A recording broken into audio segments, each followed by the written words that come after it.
Don't buy Meta stock until you watch this analysis video. You'll either want to buy more or avoid it altogether. Let's find out. In this analysis, we're going to look at the business, the intrinsic values, and its technicals. There's a timestamp in the description if you want to skip around. First, does the stock have a good business behind it? We're going to look at 14 metrics to determine how good of a business we have. Each metric will be added up to 70 to see where we are on the scale, which can range from a terrible business all the way to a great business. These first 5 metrics deal with the company's financial health. To get those 5 points, earnings growth will need to be 20% or higher, profit margins will need to be 40% or higher, operational effectiveness will need to be 80% or higher, the average employee value needs to be $400,000 or higher, and the quick ratio will need to be 2.5 or higher for a max 25 points. The next 4 metrics show us the shareholder opportunity. To get those 5 points, a dividend yield will need to be 4% or higher, payout ratio will need to be at 0%, cash and its equivalent will need to be $75 billion or higher, and the stock returns will need to be 15% or higher for a max of 20 points. And the last 5 metrics deal with the company's business valuation. To get those 5 points, the PE ratio will need to be 9.99 or lower, the PEG ratio will need to be at 0.49 or lower, the SMA 200 will need to be at negative 10% or lower, the short float will need to be 0.99% or lower, and the Wall Street rating will need to be 1.49 or lower for a max 25 points. Adding all 14 metrics together, we get the business grade for the company with a max point total of 70 being the perfect business.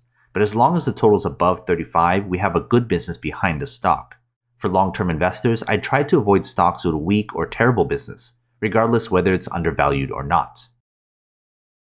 So next, we're going to look at Meta's intrinsic values to see if the stock is undervalued based on your investment time horizon. First, we'll need to get some requirements out of the way. The stock will need to have a positive earnings per share or else the numbers get quite fuzzy. And if the 5-year projected growth rate isn't available, we're going to just put 0%. It'll all make sense when we go through it. We're going to look at 4 intrinsic value prices based on a 5-year, 10-year, 20-year, and 30-year time frame. You can see in gold where your focus should be based on your investment time horizon. And also, the further we project out, the higher our accuracy is based on my intrinsic value model. For all my intrinsic value models, we're going to need the stock's earnings per share, its growth, which matches the long-term return of the S&P 500 as our baseline returns, and then we have our Wall Street's projected earnings growth for the first 5 years, which is used as our base growth for all our models.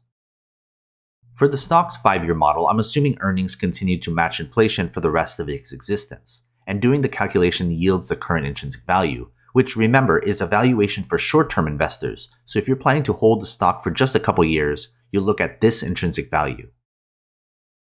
For the stock's 10-year model, I'm assuming earnings will match inflation for years 6 to 10, and then my assumption is that earnings will stop growing entirely for the rest of its existence.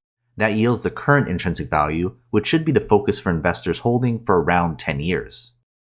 For the stock's 20-year model, I'm assuming earnings will match inflation for years 6 to 10 and then cease to grow at all years 11 to 20, and then after that, I'm making a conservative estimate that earnings will actually decline 3% per year for the rest of its existence.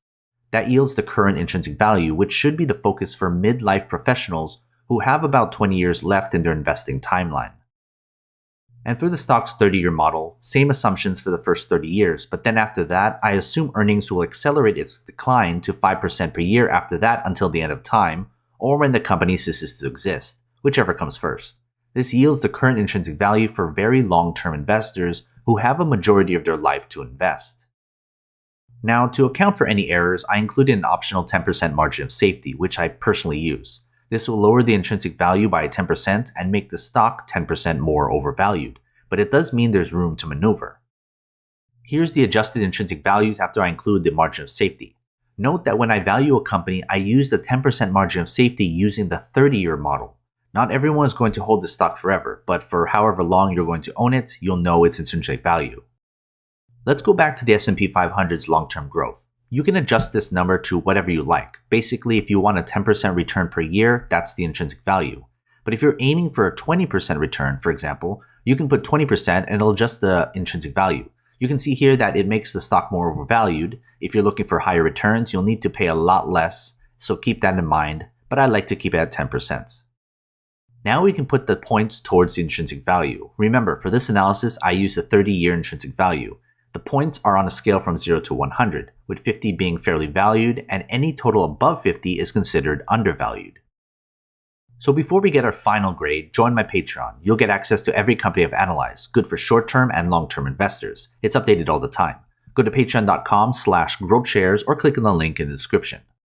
We can now add up our business grade and our intrinsic value. Taking the weights into account, we can surmise the final grade on a 0 to 100 point scale. This can range from a bad investment all the way to a great long-term investment. If you're planning to buy and hold this stock for a long time, I'd only consider the company if the final grade is above 50. Okay, let's pivot and do a technical analysis on Meta stock to see if in the short term it's the right time to buy the stock. In this technical analysis, we're going to look at 4 key technical metrics: the relative strength index, the SMA 20, SMA 50, and SMA 200. We'll award points to each and total them up on a 25-point scale, ranging from a strong sell to a strong buy. The relative strength index tells us whether the stock is overbought or oversold, which is a quick and easy way to see where momentum is heading. The RSI ranges from 0 to 100.